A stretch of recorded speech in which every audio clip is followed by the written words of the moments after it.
जय श्री राम प्यारे भक्तों। भगवान के इस गुप्त नाम का जो जप करेगा उसकी सभी इच्छाएं तत्काल पूरी होंगी।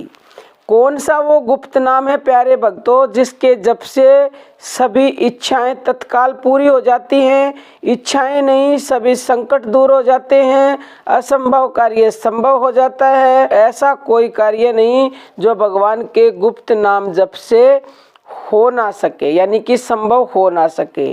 तो प्यारे भक्तों, अगर आप जानना चाहते हो तो अंत तक हमारे साथ बने रहिएगा। और हमारा दूसरा चैनल है ज्ञानदूत, उसकी वीडियोस देखना चाहते हो तो इसी वीडियो के डिस्क्रिप्शन बॉक्स में आपको लिंक मिलेगी।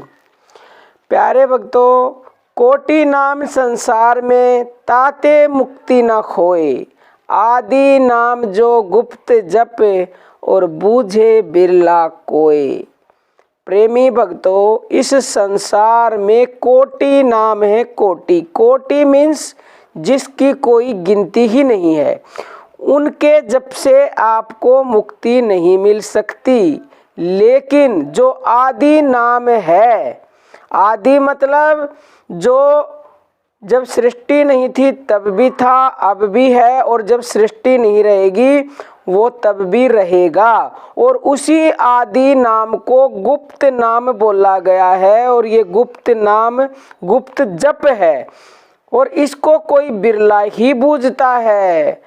प्यारे भक्तों, आप कमेंट करते हो कई बार ऐसे कि आपने उस नाम को बताया नहीं, तो आप अच्छे से जान लीजिए कि उस आदि नाम को गुप्त कहा गया है, तो हम उस नाम को नहीं बता सकते, चाह कर भी नहीं बता सकते। केवल और केवल उस नाम के लिए इशारा किया जाता है। संत महात्मा इशारा करते हैं, जो समझदार होते हैं वो उसको तुरंत समझ के उसको पकड़ लेते हैं।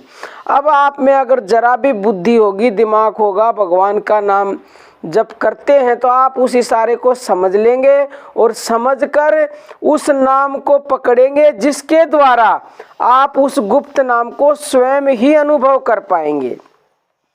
तो अब हम बात करते हैं कि उस गुप्त नाम का जप कैसे करेंगे ताकि आप उसका अनुभव करें और अनुभव होने के बाद आपकी सभी इच्छाएं पूर्ण हो जाएं, सभी समस्याएं दूर हो जाएं। भगवान का वो गुप्त नाम है हमारी श्वासों के अंदर। तो श्वासों का जब आप जप करोगे तो आप प्रयास करोगे, मतलब उस नाम को जानने का, क्योंकि श्वासों के जप के द्वारा ही, अभ्यास के बाद आप उस नाम को जान पाओगे और उसका आपको अनुभव होगा। अनुभव होने के बाद आप स्वयं भी उसको कदापि बता ही नहीं सकते, क्योंकि वो बताने में आता ही नहीं है। वो अवर्णनीय है, अवर्णनीय है, उसका वर्णन संसार में कोई कर ही नहीं सकता।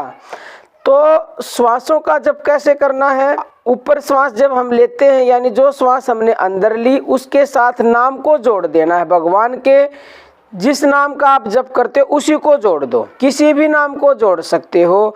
तो जब आप बहुत ज़्यादा अभ्यास करते रहोगे तो फिर ये जो है नाम जो आपने पकड़ा है भगवान का, ये आपकी श्वासों के साथ लय हो जाता है। लय जब हो जाता है तो फिर ये नाम स्वयं प्रकट होता है। और जब नाम स्वयं प्रकट होगा तो चिल्ला चिल्ला के खुद कहेगा कि मैं ही वो गुप्त नाम हूँ, जान लो, मेरा अनुभव कर लो। तो प्यारे भक्तों, जब पूर्णतः आप इसको जान जाओगे, अनुभव हो जाएगा, तो वो स्थिति तो ऐसी होती है कि आप में उन नाम के बराबर ही शक्ति आ जाती है, यानी कि परमपिता परमेश्वर के समान आप में गुण आ जाते हैं।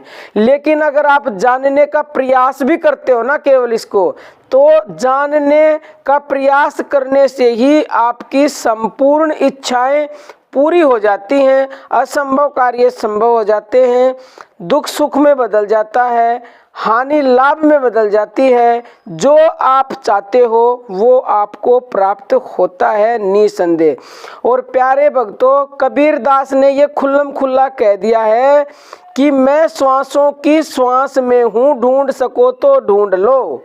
ना मैं भ्रकुटी में, ना मैं भंवर गुफा में, मैं केवल श्वासों की श्वास में। अब इशारा किया उन्होंने, समझने वालों ने समझ लिया। अब आप समझते नहीं हो, हम हर वीडियो में आपको को जगाते हैं, इशारा भी देते हैं और स्पष्ट भी हमने बता दिया, इतना स्पष्ट भी शायद ही किसी ने बताया होगा, लेकिन फिर भी आप लाभ ना उठाते। तो प्यारे भक्तों, हम क्या बताएं आपको, कितना बताएं, इससे ज़्यादा हमारी वाणी बता नहीं सकती। वैसे वो नाम हमारी धड़कन में भी है, वो अनहद में भी है, वो आज्ञा चक्र में भी है, लेकिन जो सबसे सरल सुगम रास्ता है उस गुप्त नाम को जानने का, वो श्वासों का है। क्योंकि प्यारे भक्तों, श्वास से आप आसानी से उस नाम को जान पाओगे। तो श्वासों का जप कीजिए। इस जप से ऊपर संसार में ना कोई जप था, ना है और ना ही होगा, और यही हमारे पास सबसे बेशकीमती खजाना है श्वासों का।